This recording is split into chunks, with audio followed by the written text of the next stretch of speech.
দুনিয়ার সমস্ত পয়গম্বর অত্যাচারিত হলেন, শুধু তাই নয়, বিশ্ব নবী আখেরি জামানার পয়গম্বর নবী মুহাম্মদ রাসূলুল্লাহ সাল্লাল্লাহু আলাইহি ওয়াসাল্লাম জাতির কাছে আসলেন।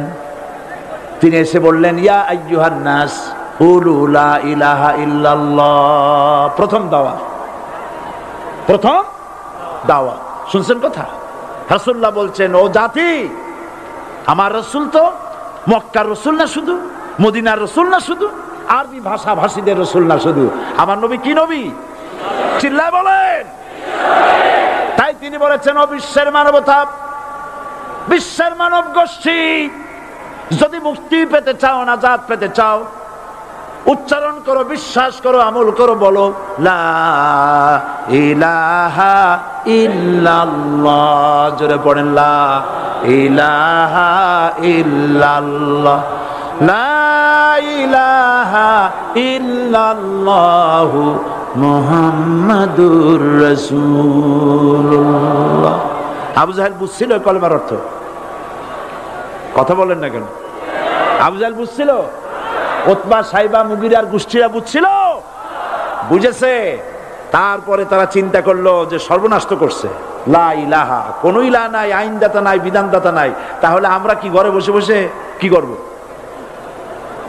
উনি নতুন একজন ইলাহ নিয়ে আসছে, আল্লাহ ছাড়া কোন ইলাহ নাই, তাহলে আমাদের কাজটা কি? প্রথমে তারা চেষ্টা করলো যে একটু দেখি নরম নরম ভাবে হয় নাকি। চলে গেল আবু তালেবের কাছে, আছে না হাদিসে, বলল, আবু তালেব, তুমি তো কুরাইশদের নেতা, তোমার ভাইয়ের ছেলে কয়টাই কি?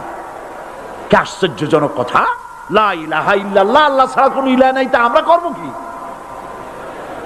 তোমার ভাতিজাকে বুঝাও লা ইলাহা ইল্লাল্লাহর দাওয়াত বন্ধ করে দিক, এর বিনিময়ে টাকা লাগে টাকা দেব, সোনা লাগে সোনা দেব, যত সুন্দরী মেয়ে চায় তাও দেব, নেতৃত্ব চায় তাও দেব, তবু যেন কালেমার দাওয়াত না দেয়। আসিনে কা হাদিসে আছে কিনা?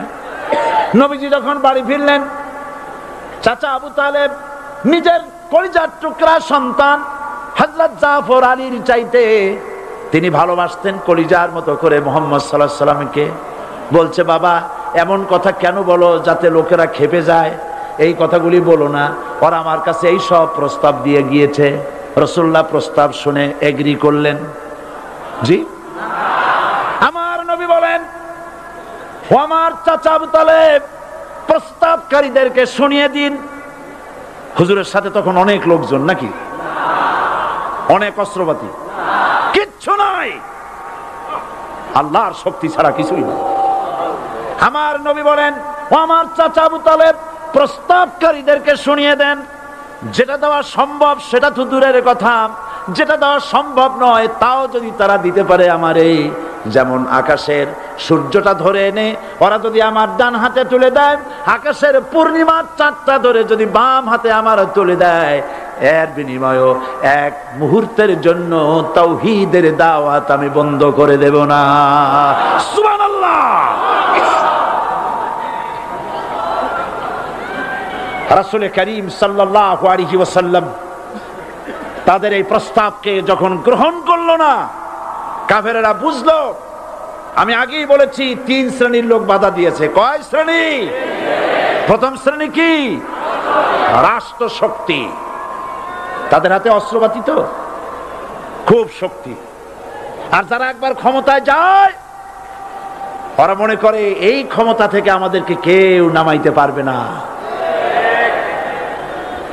বিংশ শতকের শ্রেষ্ঠ মুজাদ্দিদ আল্লামা সৈয়দ আবু দাদা মওদুদী রাহমাতুল্লাহ আলাইহি তিনি এক জায়গায় লিখেছেন, স্বৈরাচারীরা তার পতনের সমস্ত ছিদ্র বন্ধ করে, কিন্তু একটা ছিদ্র বন্ধ করতে পারে না, মনের ভুলে সে ছিদ্রটা থেকেই যায়, যেই ছিদ্র দিয়ে আসলে তার পতনটা হবে।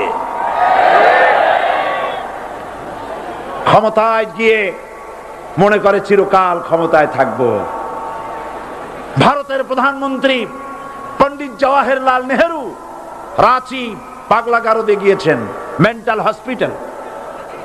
পাগলেরা নেহেরুকে দেখে আশ্চর্য হয়ে গেছে, এত সুন্দর মানুষ, মাথায় কিস্তি টুপি, গায়ে শেরওয়ানি, মুসলমানি ড্রেসই আলাদা, যদিও তিনি হিন্দু ছিলেন, পরেছেন মুসলমানি ড্রেস।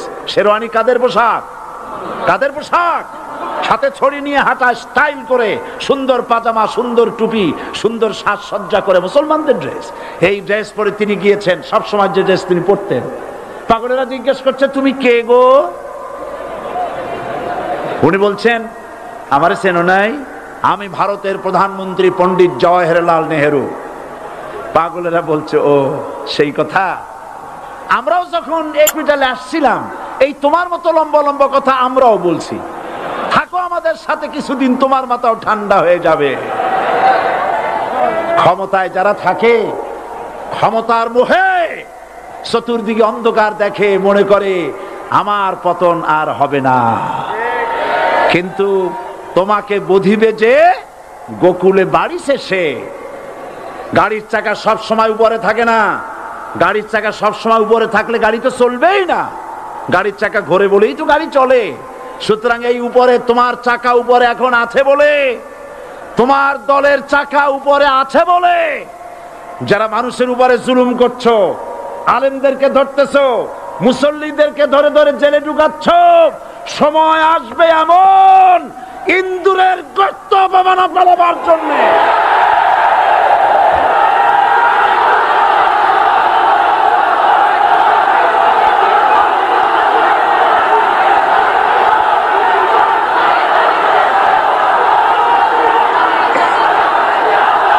আবু জাহেলের গোষ্ঠী, আবু জাহেলের গোষ্ঠী মনে করেছে সোজা আঙ্গুলে ঘি যখন উঠলো না, আঙ্গুল বাঁকা করতে হবে। শুরু হয়ে গেল অত্যাচার। শুরু হয়েছে না? হযরতে সুমাইয়া রাদিয়াল্লাহু তাআলা আনহা কি নির্মম ভাবে, নিষ্ঠুর ভাবে তাকে শহীদ করা হলো। খাব্বাব, হুবাইব, হযরতে খাব্বাব রাদিয়াল্লাহু তাআলা আনহুকে দেখে হযরত ওমর একদিন বলছিলেন, খাব্বাব তোমার পিঠে এত গর্ত কেন? এত গর্তওয়ালা পিঠ আর এত চিকুন কোমর আমি তো জীবনেও দেখিনি। হযরতে খাব্বাব বলেছেন, ওমর জানো না, ইসলাম কবুল করার অপরাধে, কালেমা পড়ার অপরাধে কাফির বেঈমানেরা আমাকে মারধর করেছে। যখন আমি তাদের মারে কালেমা ছাড়ি নাই, তখন আগুন জ্বালায়া আগুনের আংটার উপরে, আংটা আগুনের উপরে আমাকে চিৎ করে শোয়ায়া, আমি যেন নড়াচড়া করতে না পারি সেজন্য আমার বুকের উপরে পাথর চাপা দিয়ে রেখেছে।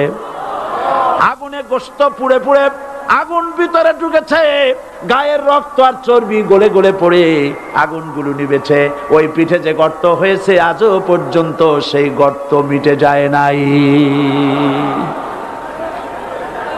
হযরতে খাব্বাব রাদিয়াল্লাহু তাআলা আনহু বলছেন, বুখারী শরীফে হাদিসে ভাবে এসেছে, ওয়ান খাব্বাব বিন আরিত রাদিয়াল্লাহু তাআলা আনহু আন্নাহু ক্বাল শাকাউনা ইলা রাসূলিল্লাহ সাল্লাল্লাহু আলাইহি ওয়াসাল্লাম ওয়া হুয়া মুতাওয়াসসাদুন বুরদাতুন লাহু ফি জিল্লিল কাবা। আমি গেলাম রাসূলুল্লাহর কাছে, যে দেখি হুজুর বাইতুল্লাহ শরীফের ছায়ায় আরাম ফরমাচ্ছেন।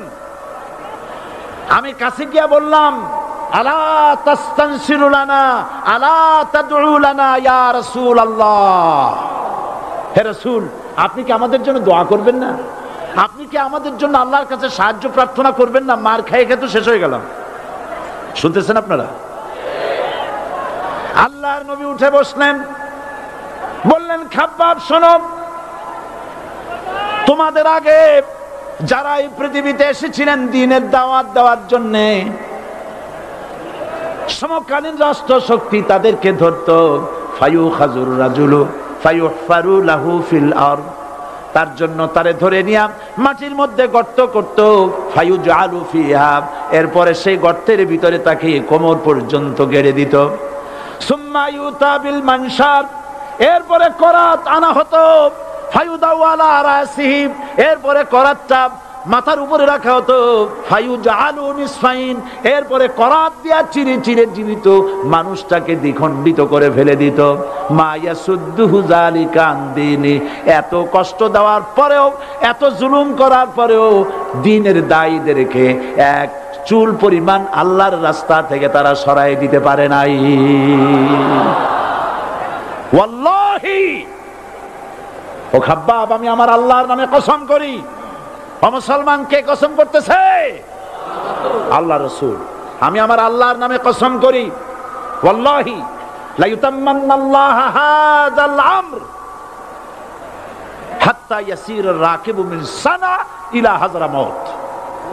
সেদিন বেশি দূরে নয়, ইয়েমেনের রাজধানী সানা থেকে শুরু করে সৌদি আরবের হাজরামাউত পর্যন্ত হাজার হাজার মাইল এই দীর্ঘ পথে যুবতী নারী তার সৌন্দর্যের পশ্চা নিয়া আর ধনাঢ্য ব্যক্তিরা সওদাগরেরা তাদের টাকা পয়সা নিয়া একাকে নিয়ে অথবা দলবদ্ধ ভাবে মানুষেরা যাতায়াত করবে। লা ইয়াখাফু ইল্লাল্লাহ, মানুষের মনের মধ্যে কোনো ভয় থাকবে না। এমন একটা সময় আসবে, ওয়ালাকিন্নাকুম তাস্তাজিলুন, অথচ তোমরা বড্ড তাড়াহুড়ো করছো। তাড়াহুড়ো করো না, অপেক্ষা করো, ধৈর্য ধরো, মার খাও, জেলে যাও, শহীদ হও, আল্লাহর রাজ কায়েম হবেই হবে।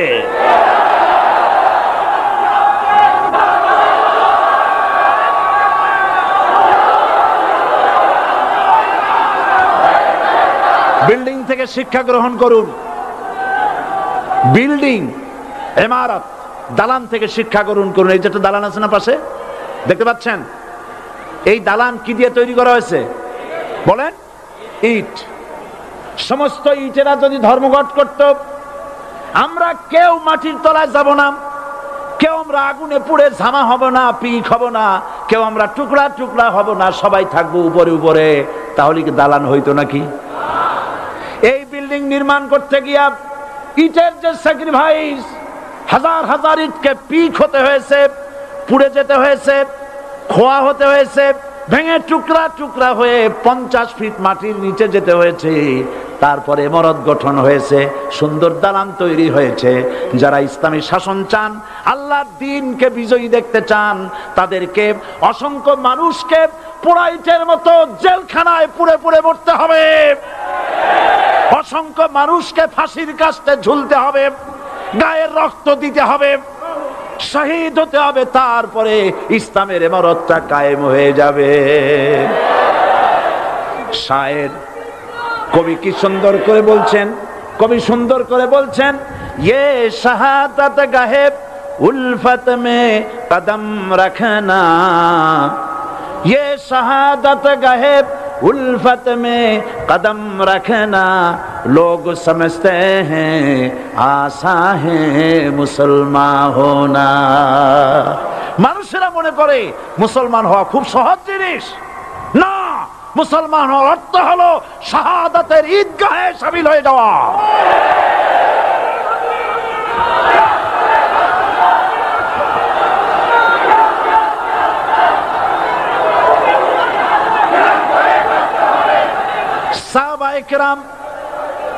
সাহাবায়ে কেরাম মার খেলেন, এবার স্বয়ং আল্লাহর নবীর গায়ে হাত তুলল। আবু জাহেল এসে হুজুরকে মারলেন, গলায় চাদর দিয়া এমন জোরে টান মেরেছে, রাসূলুল্লাহ পড়ে গিয়েছেন।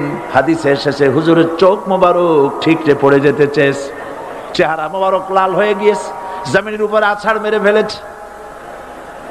রাসূলের এই অবস্থা দেখে হযরত হামজা তখনও কাফের ছিলেন, শিকার থেকে এসে তিনি এই দৃশ্য দেখলেন, দাসীর মুখে শুনলেন, ছুটে চলে গেলেন আবু জাহেলের বাড়িতে। যায় বলে, আবু জাহেল রে, তুই মুহাম্মদ সাল্লাল্লাহু আলাইহি ওয়াসাল্লাম মেরেছিস, বল কেন মারলি? এমন ভালো মানুষ তো জীবনে চোখে দেখি নাই, যিনি কোনো মিথ্যা কথা বলেন না, ভালো ভালো কথা বলেন, এক আল্লাহর গোলামি করার জন্য বলেন। এই সব ভালো কথা বলার জন্যই তুই তারে মারলি নাকি? আরে আবু জাহেল, তুই কি মনে করছিস মুহাম্মদ সাল্লাল্লাহু আলাইহি ওয়াসাল্লাম তার পিতা আব্দুল্লাহ মারা গেছে বলে মুহাম্মদ সাল্লাল্লাহু আলাইহি ওয়াসাল্লাম এতিম হয়ে গেছে মনে করেছিস নাকি? জেনে রাখ, মুহাম্মদ সাল্লাল্লাহু আলাইহি ওয়াসাল্লামের পিতা আব্দুল্লাহ মারা গেছে, কিন্তু চাচা হামজা তো মরে যায় নাই। হাতের ধনুক দিয়া এমন জোরে আঘাত মারলেন, আবু জাহেলের মাথা ফেটে রক্ত ফিনকি দিয়ে বেরিয়ে এলো। হযরতে হামজা ঘরে ফিরে এসে রাসূল করিম সাল্লাল্লাহু আলাইহি ওয়াসাল্লামের মস্তক মোবারক কোলে উঠায় নিলেন আর বললেন, বাবা তোমাকে মেরেছে বলে আমি আবু জাহেলের মাথাটা ফাটাই দিয়ে আসছি, তুমি খুশি হও। হুজুর বলছেন, চাচা কার মাথা ফাটাইছো এইটা বলে আমারে খুশি করতে পারবা না। হযরত হামজা বলেন, তুমি কি হলে খুশি হবে? হুজুর বলেন, হামজা চাচা গো, আমি খুশি হব যদি একটিবার চাচা তোমার মুখে শুনতে পাই ঈমানের কালেমা। হযরত হামজা বলেন, মুহাম্মদ সাল্লাল্লাহু আলাইহি ওয়াসাল্লাম, আমি বুঝতে পেরেছি তুমি কোনো সাধারণ মানুষ নও। সাধারণ মানুষ হলে পরে তুমি প্রতিশোধে বিশ্বাসী হতে, খুশি হতে। প্রতিশোধে বিশ্বাসী হও নাই, তুমি অবশ্যই আল্লাহর নবী, কোনো সন্দেহ আমার নাই। তুমি সাক্ষী থাকো, আমি পড়ে নিলাম লা ইলাহা ইল্লাল্লাহু মুহাম্মাদুর রাসূলুল্লাহ। জোরে পড়ে, লা ইলাহা ইল্লাল্লাহু মুহাম্মাদুর রাসূলুল্লাহ। ঘাবড়াবার কারণ নাই। এর অর্থ এই নাই যে আপনারা কালেমার দাওয়াত দিবেন আর রাষ্ট্রশক্তি আপনারে পিটাইতেই থাকবে, আপনার কোনদিন আপনার সুদিন ফিরে আসবে না। বিষয়টা কি এমন না। আমার আল্লাহর ওয়াদা শুনুন, ওয়ালা তাহিনু ওয়ালা তাহজানু ওয়া আনতুমুল আলাউনা ইন কুনতুম মুমিনিন। মুমিন যদি হও আমি তোমাদেরকে বিজয় দান করব। সুবহানাল্লাহ বলেন। আজ যদি আমাদের উপরে বিপদ এসে থাকে তাহলে তার একমাত্র কারণ পূর্ণাঙ্গ ঈমানের অভাব আমাদের মধ্যে রয়েছে, ঠিক কিনা? আজ পৃথিবীতে সব থেকে মার খায় কারা? চিল্লায় বলো। আলজেরিয়ায় কারা? বসনিয়ায় কারা? চেচনিয়ায় কারা? প্যালেস্টাইনে কারা? আহা, প্যালেস্টাইনের মুসলমানদেরকে মারি মেরে শেষ করে দিল। দেখছেন ছবিতে না? দেখেন না? প্যালেস্টাইনের মুসলমানদেরকে যখন মারা হচ্ছে, বাংলাদেশের প্রধানমন্ত্রী তখন আমেরিকায় ক্লিনটনের সঙ্গে কথা বলতেছেন। তিনি ক্লিনটনের কাছে তার পিতৃ হত্যার জন্য দায়ী সাজাপ্রাপ্ত 3 জন ব্যক্তিকে ফেরত চাচ্ছিলেন। আমার দৃষ্টিতে এটা কোনো অপরাধ নয়। সন্তান তার পিতার প্রতি আকর্ষণ থাকবেই। আমার আপত্তি সেখানে আপনি প্রধানমন্ত্রী শুধু শেখ পরিবারের প্রধানমন্ত্রী নন, শুধু আওয়ামী লীগের প্রধানমন্ত্রী হওয়া উচিত নয় আপনার। আপনি পৃথিবীর দ্বিতীয় বৃহত্তম বাংলাদেশের 12 কোটি মুসলমানের প্রধানমন্ত্রী। পিতৃ হত্যার আসামি ফেরত চাইলেন, কিন্তু বিল ক্লিনটনের আশ্রয় প্রশ্রয় লালিত পৃথিবীর অসভ্য জাতি সন্ত্রাসী ইহুদিরা প্যালেস্টাইনের মুসলমানদেরকে পাখির মতো গুলি করে হত্যা করছে। আপনি কেন এর জবাব চাইলেন না?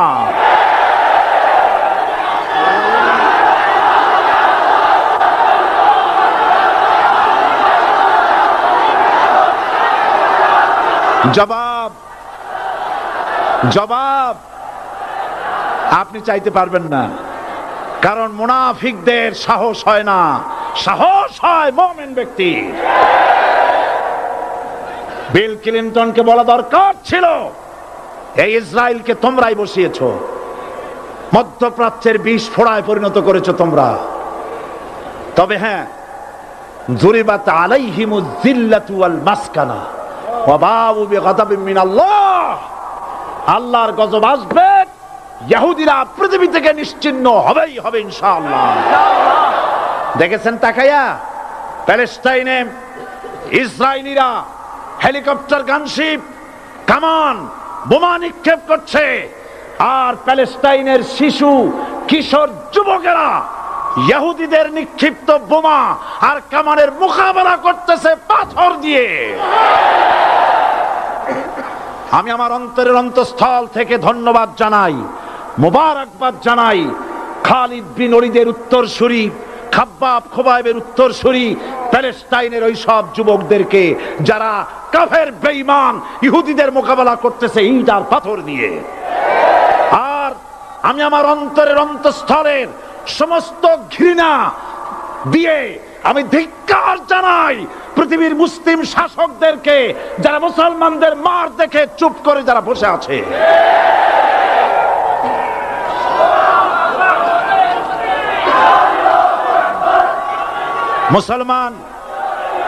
মুসলমান যদি মুসলমানের মতো হয় 10 জন যথেষ্ট। কয়জন যথেষ্ট? কোথায় আছে কথা? আল্লাহ পাক কোরআন শরীফের মধ্যে বলেছেন, একজন যদি হও ইমানদার মুত্তাকি 10 জনের উপরে বিজয়ী হবে। 10 জন যদি হও 100-র উপরে বিজয়ী হবে। 100 যদি হও 1000-এর উপরে বিজয়ী করব। জোরে বলেন সুবহানাল্লাহ। কবি বলতেছেন, ফিজায়ে বদরে পয়দা কুন ফেরেশতে তেরি নুসরত কো উতর সকতে গর্দু সে কতর অন্দর কতর আবি। বদরের মুসলমানদের মতো ঈমান আনো, তাহলে আকাশ থেকে কাতারে কাতারে ফেরেশতা নাজিল করে দিয়ে আল্লাহ পাক তোমাদেরকে সাহায্য করবেন। সুবহানাল্লাহ। সে আল্লাহ আছে না নাই? জোরে বলেন, আছে না নাই?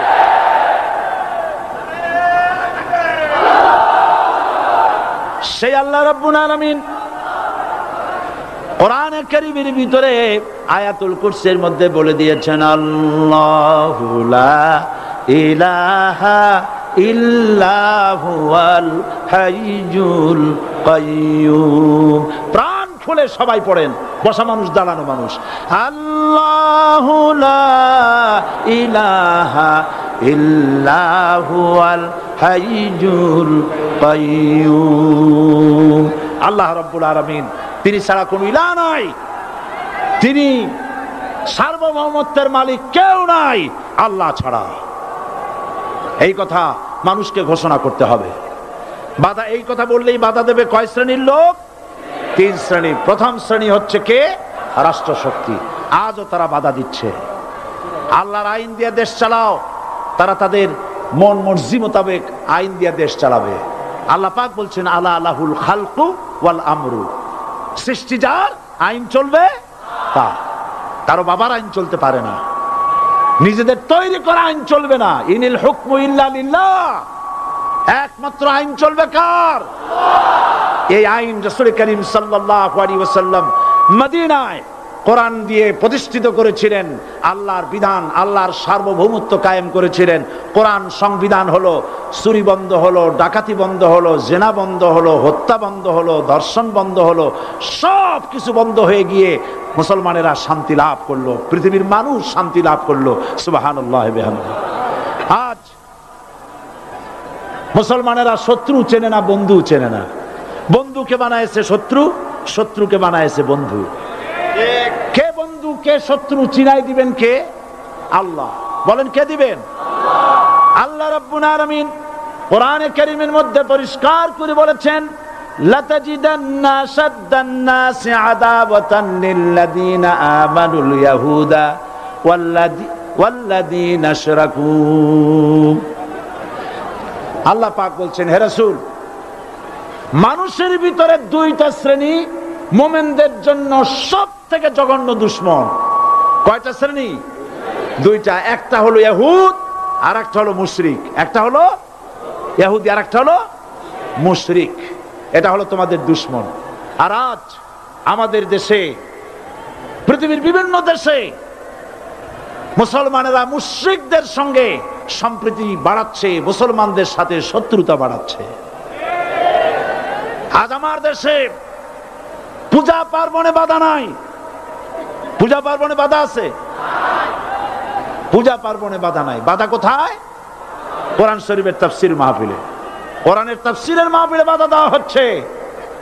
গান বাজনায় 144 ধারা নাই, কিন্তু কোরআন শরীফের মাহফিলে 144 ধারা দেওয়া হচ্ছে। যারা দিচ্ছে তারা আবার ওমরাও করে, হজও করে। ওরা আমাদের বলে আমরা নাকি ধর্মের নামে রাজনীতি করি। বলে না? আমরা নাকি ধর্মের নামে রাজনীতি করি। আমি বলি, ধর্মের নামে আমরা রাজনীতি করি না, আমরা ধর্মীয় রাজনীতি করি। কথাটা বুঝে আসছে কিনা?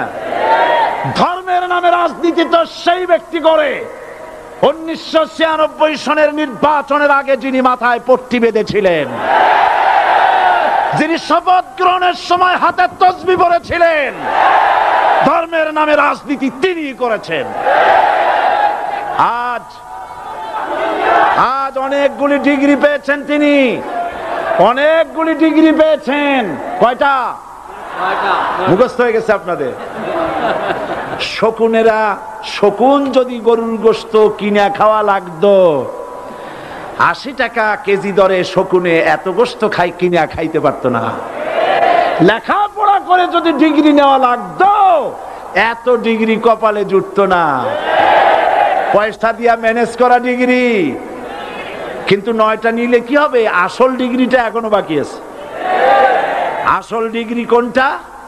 নির্বাচনের আগে পট্টি বেঁধে তসবিহ নিয়ে গোটা জাতিকে যে সফলভাবে প্রতারণা করতে আপনি পেরেছিলেন মহা প্রতারক হিসেবে, সেই ডিগ্রি আগামী নির্বাচনের মোক্ষম সময় জনগণ আপনার গলায় পরায় দেবে।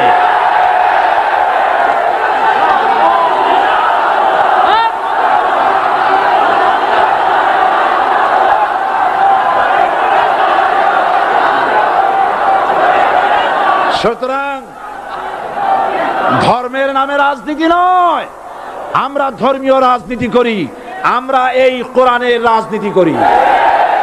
এই কোরআন নিয়ে বাঁচতে চাই, এই কোরআন নিয়ে মরতে চাই। এই কোরআন থেকে আমাদেরকে বিচ্ছিন্ন করতে চায় কাফের, বেঈমান, মুশরিকেরা।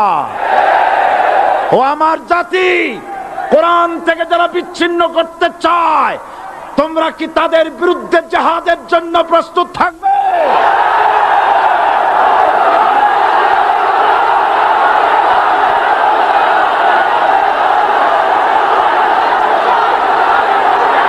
বসেন, বসেন, বসেন, বসেন, বসেন। আমি বুঝতে পেরেছি বিষয়টা কি। আসরের পরের থেকে বসা তো, সুযোগ পাইয়া খাড়া হইয়া কোমর সোজা করলেন। বসেন, সবাই বসেন, কোমর সোজা হয়ে গেছে, বসেন। এত বড় মাহফিল, জীবনে আর একটা পাবো নিশ্চয়তা আছে কি? জোরে বলেন, আছে?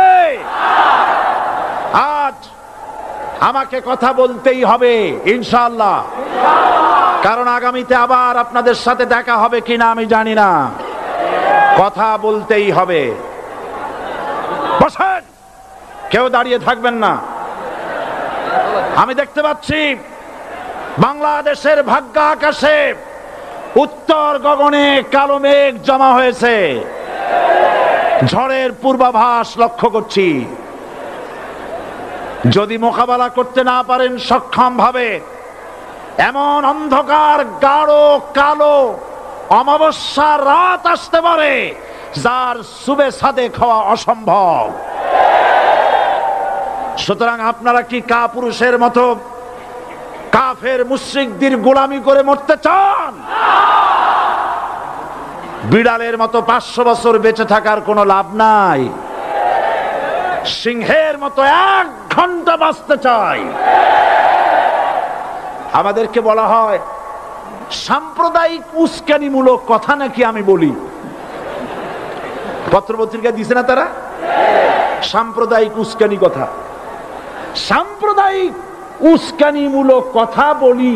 সেই জন্যই বোধহয় শত শত মুসলিম আমাদের কাছে এসে মুসলমান হয়।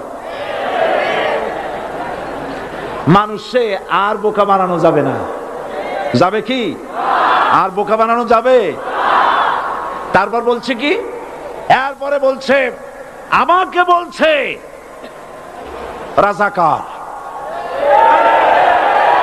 শুনে রাখো, চট্টগ্রামের লক্ষ লক্ষ জনতা, পার্লামেন্টে যখন আমাকে এই কথা বলা হয়েছিল, আমার পার্লামেন্টের কলিগ জাফরুল্লাহ চৌধুরী সাহেব বসে আছেন এখানে। হ্যাঁ, জাফরুল ইসলাম চৌধুরী বসে আছেন পাশে। প্রধানমন্ত্রী সুদ্ধা, অন্তত 3 শতাধিক পার্লামেন্টের সম্মানিত সদস্যরা সেদিন বসা। 1997 সনের বাজেট বক্তৃতা যখন আমি করতেছিলাম, ডক্টর কুদরতে খোদা, নাম রাখছে কুদরতে খোদা, আসলে গজবে খোদা। এই লোকটি নাস্তিক, ইসলামের চূড়ান্ত দুশমন।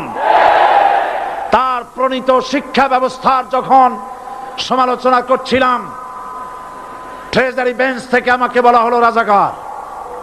আমি আমার সমস্ত শক্তি একত্রিত করে বলেছিলাম, শুধুমাত্র হিন্দুস্তানের রাজাকারেরাই আমাকে রাজাকার বলতে পারে। আমি বলেছিলাম 1973 সন পর্যন্ত আমি বাংলাদেশের কোন রাজনৈতিক দলের নেতা এবং কর্মী ছিলাম না। আমি রাজাকার নই। আমাকে রাজাকার বলে যদি তাকেও প্রমাণ করতে না পারে 10 কোটি টাকার মানহানি মামলা দায়ের করব। আমার এই বক্তব্য সারা দুনিয়া শুনেছে। পার্লামেন্টে আমার এই বক্তব্য রেকর্ড হয়ে আছে। সেদিন 3 শতাধিক পার্লামেন্ট মেম্বারের কেউ আমার চ্যালেঞ্জ গ্রহণ করেন নাই। যে কোনো ব্যক্তি পার্লামেন্টে গিয়ে আমার বক্তৃতা দেখে আসতে পারেন। এরপরে 1997 সনের 7ই অক্টোবর দৈনিক জনকণ্ঠ পত্রিকা যখন আমার বিরুদ্ধে লিখলো, সেই পত্রিকায় সাইদির ওপেন চ্যালেঞ্জ 8ম পাতা 1997 7ই অক্টোবর, এত বড় 2 কলমে হেডিং। সেখানে আমি বলেছি, বাংলাদেশের সকল সাংবাদিক, গোয়েন্দা বিভাগ, বাংলাদেশের সকল বুদ্ধিজীবীকে আমি আমার পিরোজপুরে আমন্ত্রণ করছি। আমার উপস্থিতিতে যদি কেউ প্রমাণ করতে পারে বাংলাদেশের স্বাধীনতা যুদ্ধের বিরুদ্ধে আমার কোনো ভূমিকা ছিল, সজ্ঞানে স্বেচ্ছায় জাতীয় সংসদের সদস্য পদ থেকে পদত্যাগ করব। 3 বছর পার হয়ে গেছে, আজ পর্যন্ত কেউ এই চ্যালেঞ্জের মোকাবেলা করে নাই। সুতরাং আমাকে যারা রাজাকার বলবে তারা পিতৃ পরিচয়হীন অবৈধ সন্তান। 1971 সনের, শোনো মুসলমানেরা, 1971 সনের কোন কাদা সাইদির গায়ে লাগে নাই। আমাকে রাজাকার বলে জনগণ থেকে বিচ্ছিন্ন করবা, জনগণ থেকে আমারে বিচ্ছিন্ন করা যাবে না। কারণ এই জনগণ আমার জন্য আসে না, এই জনগণ আসে আল্লাহর কোরআনের জন্য।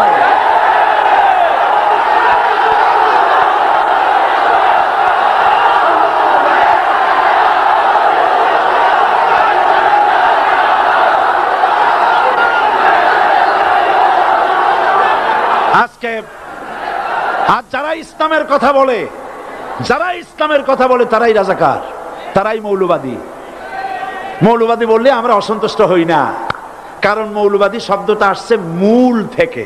মৌল শব্দ এসেছে মূল থেকে। মূলবাদী তার মানে যারা মূলে আছে। মূল হলো কোরআন, মূল হলো হাদিস, মূল হলেন আল্লাহ, মূল হলেন আল্লাহ রসুল। আমরা আছি মূলে। এখন বলেন তো, মূলের শক্তি বেশি না আগার শক্তি বেশি? আমাদের যারা মৌলবাদী বলে ওরা হলো আগাবাদী। মূলে আছে কত কোটি? 12 কোটি। মূলে আছে কত কোটি? আর আমাদের যারা মৌলবাদী বলে ওই থাকো গাছের আগায়, আমরা মূলে।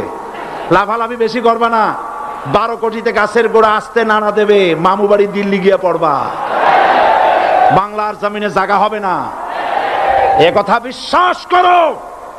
বাংলাদেশের মুসলমানদের শরীরে 1 বিন্দু রক্ত থাকতে শয়তানের তৈরি করা ধর্ম নিরপেক্ষ মতবাদ বাংলার জমিনে কায়েম হতে দেওয়া হবে না, হবে না।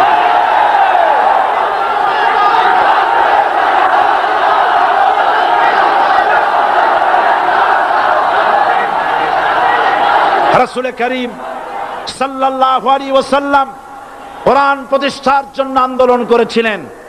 আয়াতুল কুরসি আমাদের সে কথাই শিখেছে।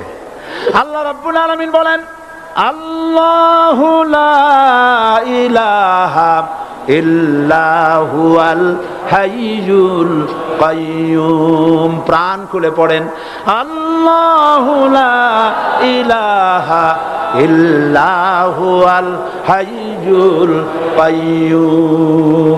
আল্লাহ হচ্ছেন তিনি, যিনি ছাড়া কোনো ইলাহ নাই, আইনদাতা নাই, বিধানদাতা নাই। আমরা মানুষের তৈরি করা আইন মানি না। 12 কোটি মুসলমানের দেশে আইন তৈরি করবে মানুষ, আমরা মানব না। পার্লামেন্টে তৈরি হতে হবে কোরআন দিয়ে, পার্লামেন্টে আইন তৈরি হতে হবে কোরআন দিয়ে। সুতরাং ভয় যতই পান, আর যতই ষড়যন্ত্র করেন, চার দল যখন একত্রিত হয়েছে, ঐক্যবদ্ধ থাকবে, সরকার ঐক্যবদ্ধভাবে গঠন হবে, নির্বাচন ঐক্যবদ্ধভাবে হবে এবং কোরআন হবে, আল কোরআনের পার্লামেন্ট হবে বাংলাদেশে।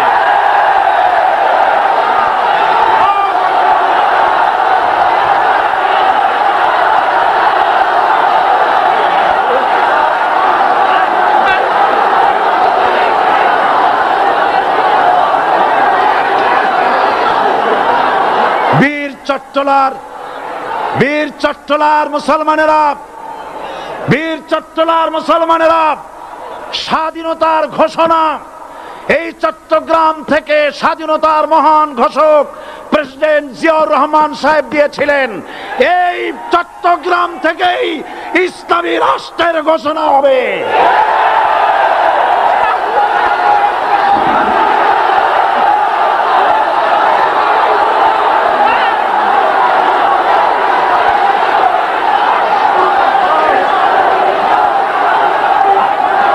আশাবাদী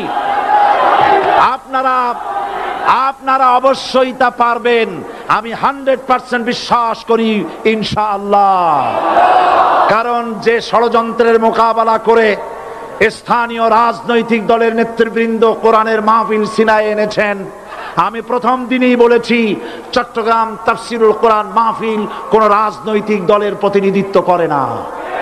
এটা কোন জামাত শিবিরের একক সম্পদ নয়, এটা চট্টগ্রামের মুসলমানদের কলিজার টুকরা তাফসিরের মাহফিল। সুতরাং এই মাহফিল চট্টগ্রামে থাকবে ইনশাআল্লাহ কিয়ামত পর্যন্ত। 144 ধারা 288 হয়ে গেছে, ষড়যন্ত্র পায় চলে গেছে। আমি ওই সব ছেলেদের বলি, সরকারি দলের ছাত্র হইয়া মুসলমানদের বিপক্ষে যাইও না। এদেশের ভাগ হয়ে গেছে দুটো শিবির, বোঝাই যাচ্ছে। একদিকে ভারতের পা চাটা গোলাম নাস্তিক মোরতাদ শ্রেণীর বুদ্ধিজীবী এবং তাদের মদতপুষ্ট সরকার, আর একদিকে ইসলামী শক্তি, ইসলামী দল আর দেশ প্রেমিক জাতীয়তাবাদী শক্তি। একদিকে হিমালয় পাহাড় আর একদিকে সূচো ইঁদুর। আল্লাহ বিজয় দেবে মুসলমানদের। কাদের বিজয় হবে? বাংলাদেশে কোরআনের রাজ কায়েম হোক, তাকে আপনারা চান? কারা কারা চান দু হাত উঁচু করে দেখান। দাঁড়াবেন না।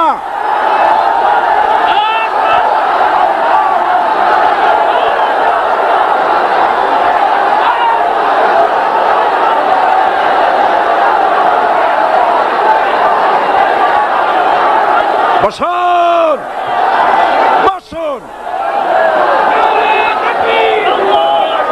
আবার বসুন।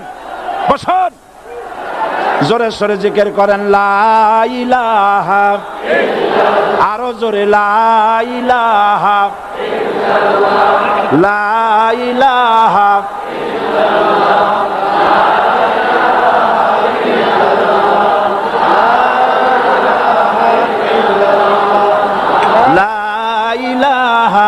ইল্লাল্লাহ, লা ইলাহা ইল্লাল্লাহ, লা ইলাহা ইল্লাল্লাহ মুহাম্মাদুর রাসূলুল্লাহ। যারা যেখানে দাঁড়িয়েছেন বসুন। 3 শ্রেণীর লোকেরা আল্লাহর কালেমায় বাধা দিয়েছে। কয় শ্রেণী? একটা হলো রাষ্ট্রশক্তি, 2 নম্বরে মনে আছে ধনাঢ্য পুঁজিপতির গোষ্ঠী, ওরাও বাধা দিয়েছে। কারণ ইসলামকে বলা হয় পুঁজিবাদের আশ্রয়স্থল। নাউজুবিল্লাহ। সর্বপ্রথম ইসলাম কবুল করেছে কারা? ধনীরা না গরিবরা? কারা? গরিবেরা। সুতরাং ধনাঢ্য ব্যক্তিরা মনে করলো যে আমাদের তো সর্বনাশ হয়ে যাবে, আমরা দাসী ধরে রাখতে পারবো না, আমরা মানুষকে শোষণ করতে পারবো না, যে নতুন কলেমার দাওয়াত আসছে। সুতরাং সরকারের হাতকে তারা পয়সা দিয়া শক্ত করেছে আর বলেছে যত টাকা লাগে এই লোকগুলারে ঠ্যাঙ্গান। আজও আছে কিনা? তা আছে কিনা? 3 নম্বরে বাধা দিয়েছে ধর্মের নামের এক শ্রেণীর কায়েমি স্বার্থবাদী শক্তি, যার সম্পর্কে সূরা তাওবায় আল্লাহ পাক বলেছেন ইন্না কাসীরাম মিনাল আহবারি ওয়ার রুহবান লা ইয়াকুলুনা আমওয়ালান নাস বিল বাতিল ওয়া ইয়াসুদ্দুনা আন সাবিলিল্লাহ। ইহুদি আহলে কিতাবদের মধ্যে এক শ্রেণীর বুজুর্গ ধরনের লোক, দরবেশ জাতীয় লোক, যারা নাকি মানুষের সম্পদকে বাতিল পন্থায় ভক্ষণ করে, ওয়াসুদ্দুনা আন সাবিলিল্লাহ, এবং আল্লাহর রাস্তায় চলার জন্য মানুষকে বাধা প্রদান করে। এত বড় বিশাল মাহফিলে আপনি দাঁড়ায়া কোন মানুষকে কষ্ট দিবেন না, জায়েজ নাই। মুসলমানদেরকে কষ্ট দেওয়া কবিরা গুনাহ। বুঝতে পেরেছেন? যে যেখানে দাঁড়িয়েছে আপনারা বসা মানুষেরা তাদেরকে বসায় দেন। সুতরাং এই কালেমার দাওয়াত যখন হযরতে মুসা আলাইহিস সালাম দিলেন, ফিরআউন বলল আমি তো জানি না যে আমি ছাড়া আরো কোন ইলাহ আছে, আইনদাতা তো আমি, তুমি নতুন কোথা থেকে আইনদাতা নিয়ে আসছো?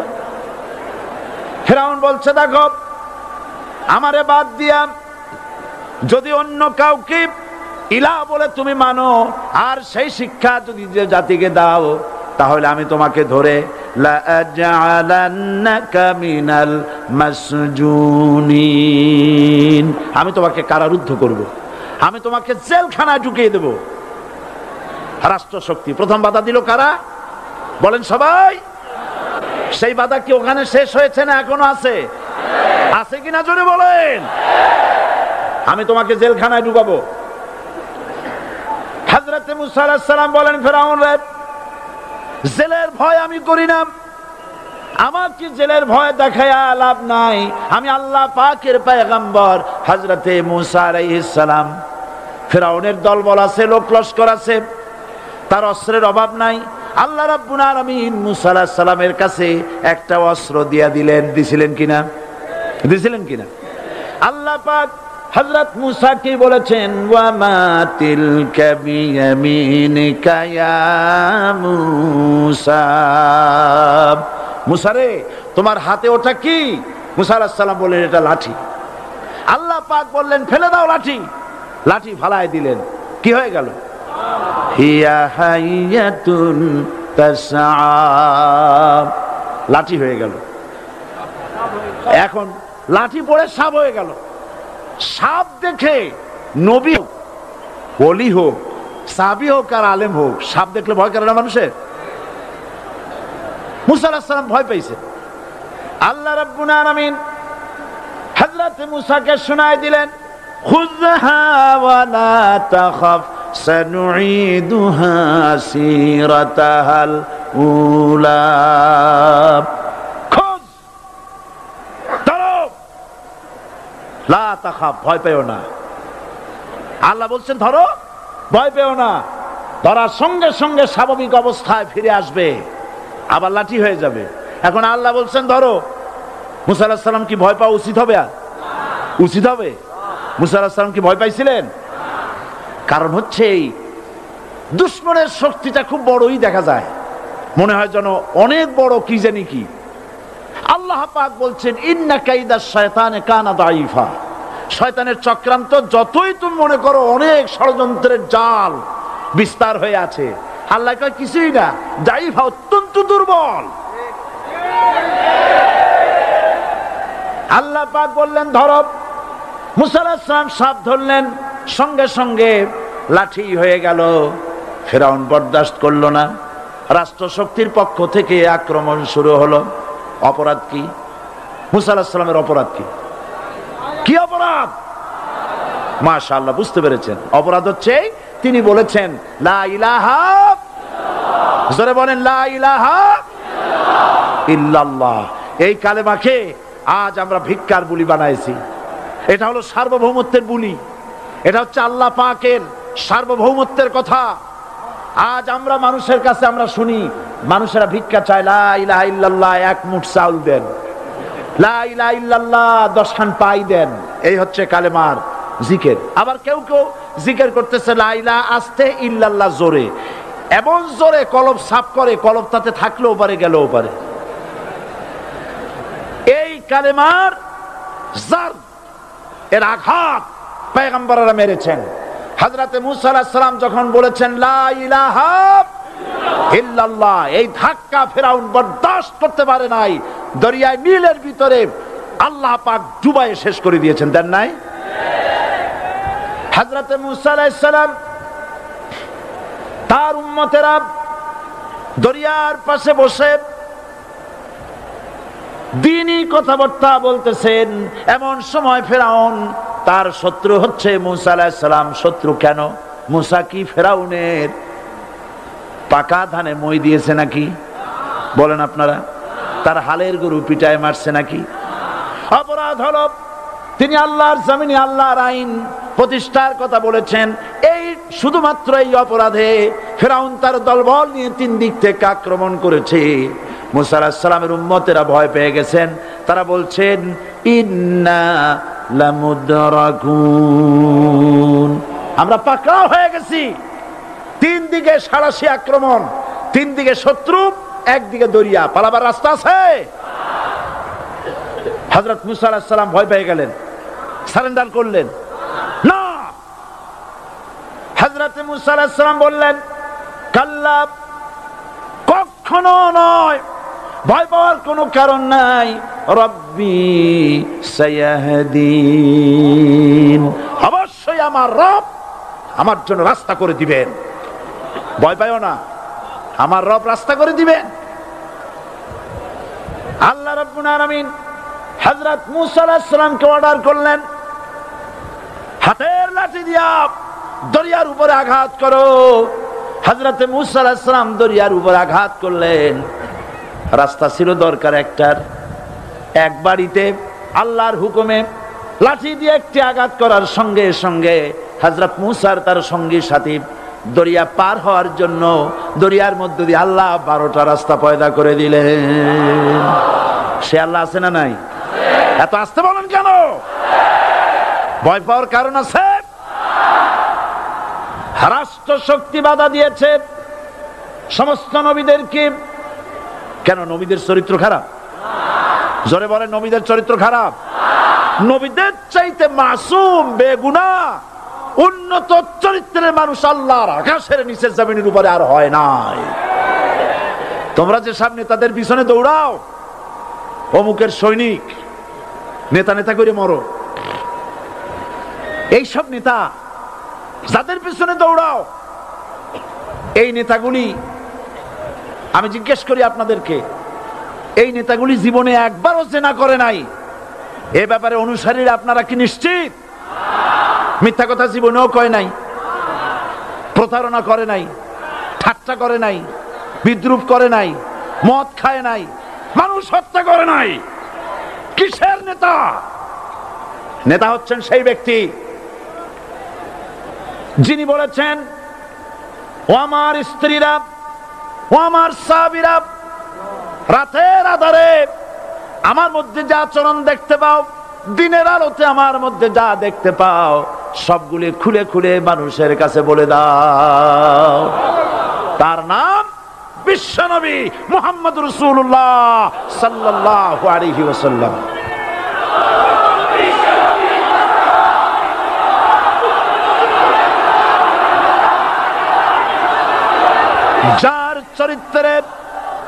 যার চরিত্রের সার্টিফিকেট আল্লাহ রাব্বুল আলামিন নিজে দিচ্ছেন, ওয়া ইন্নাকা লাআলা খুলুকিন আযীম।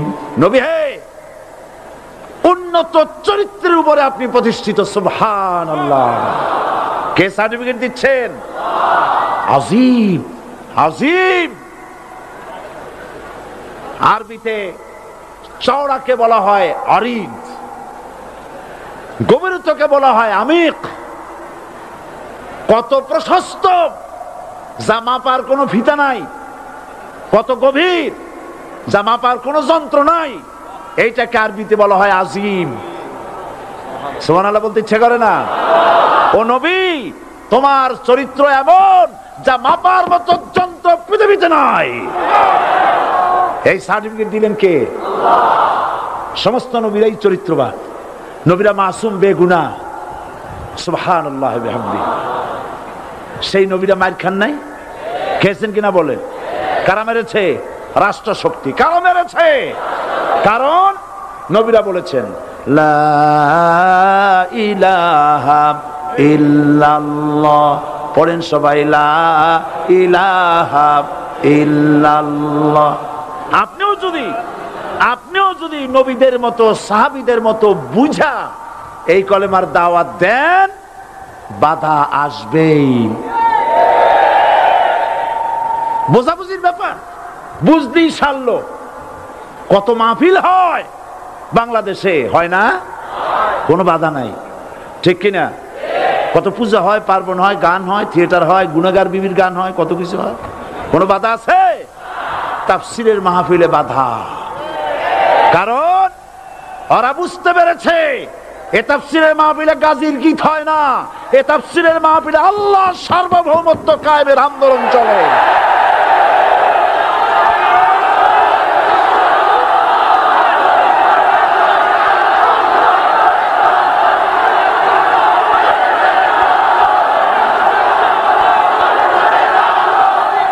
এবার দেখুন, এবার কলেমা বোঝেন, কালেমা বুঝুন। বঙ্গভবনের সামনে দাঁড়ায়া, গণভবনের সামনে দাঁড়িয়ে আপনি যদি কালেমার জিকির করতে থাকেন, লা ইলাহা ইল্লাল্লাহ, লা ইলাহা ইল্লাল্লাহ, লা ইলাহা ইল্লাল্লাহ, লা ইলাহা ইল্লাল্লাহ, 2-1 ঘন্টা, 2-4 ঘন্টা, দেখবেন অফিসাররা এসে বলবে না জানি কোন খাজা বাবা আসছে, আসেন আসেন, নিয়ে খাইতে দেবে, হাদিয়া দেবে। যেহেতু যিনি পড়তেছেন উনি বোঝেন না কি বলতেছেন, আর যারা দাওয়াত দিয়ে নিয়ে গেল ওরা টের পাই নাই যে কি শুনে দাওয়াত দিতেছে।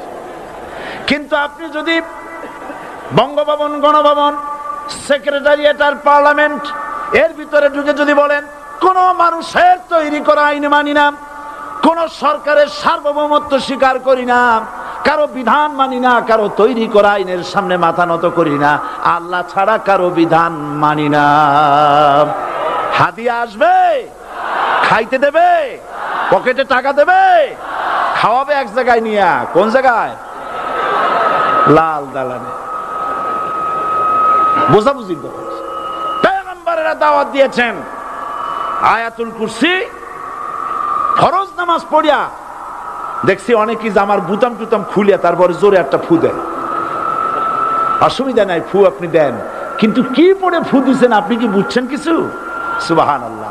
বুঝলি কি এই চেহারা হয়? এতগুলো মানুষ লাগে নাকি বিপ্লব করতে, কালেমার রস কায়েম করতে? 313 জন মুসলমান যথেষ্ট পৃথিবীতে।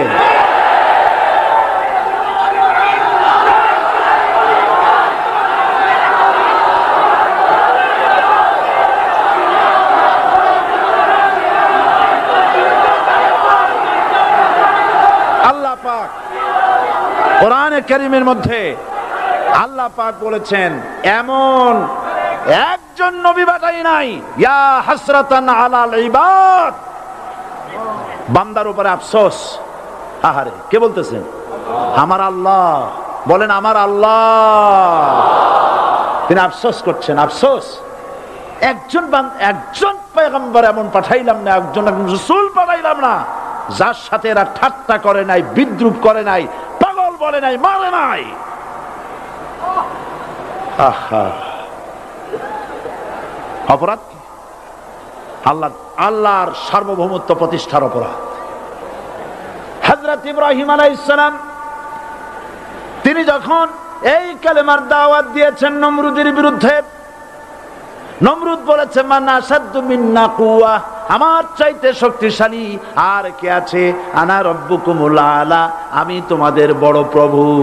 নাউজুবিল্লাহ। কই থেকে একটা তুমি বলছো লা ইলাহা ইল্লাল্লাহ, আমি তো ইলাহ। হযরত ইব্রাহিম আলাইহিস সালাম কি কালেমার দাওয়াত পেশ করার অপরাধে অগ্নিকুণ্ডের ভিতরে ফালাবার ব্যবস্থা হয়ে গেছে। আল্লাহ পাক সব ঘটনা কোরআনে বলে দিয়েছেন কিনা বলেন? কেন বললেন এই সমস্ত কথা? এই জন্য বলেছেন ফেরাউন মরে যাবে, নমরুদ মরে যাবে, কিন্তু তাদের প্রেতাত্মারা যুগে যুগে তারা বেঁচে থাকবে। আগুনের ভিতরে ফালাবার ব্যবস্থা হয়েছে, আল্লাহ পাক বলে দিয়েছেন, আমার রাস্তায় যদি চেষ্টা করো, জিহাদ করো, আমার সাহায্য তোমরা পাবে। ওয়া কানা হাক্কান আলাইনা নাসরুল মুমিনিন, মুমিনদেরকে সাহায্য করা।